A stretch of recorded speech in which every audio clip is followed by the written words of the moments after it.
Ayan, tulak na lang yan. Alright, dito na tayo sa Partas.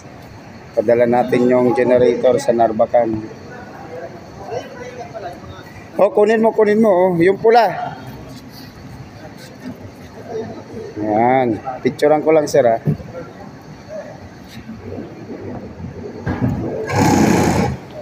Okay. Sir, dito na po yung kargamento sir. Yung ating ipapadala sa Narbacan. Pare lagay mo dun sa ibabaw niya. Hindi yan yung breaker, yung pula, hindi yan. Ito yung breaker.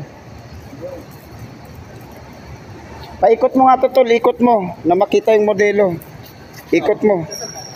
Yan, ilapag mo lang sa ibabaw niya. Sa kabila tol, sa kabila ka mag-ikot, sa kabila, nasa kabila yung umiikot. Yan.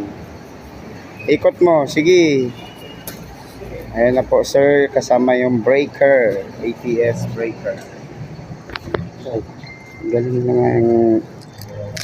Sabi mo sa amin para makita. Okay na po sir. Ikot mo tol, ikot mo, pipicturean natin.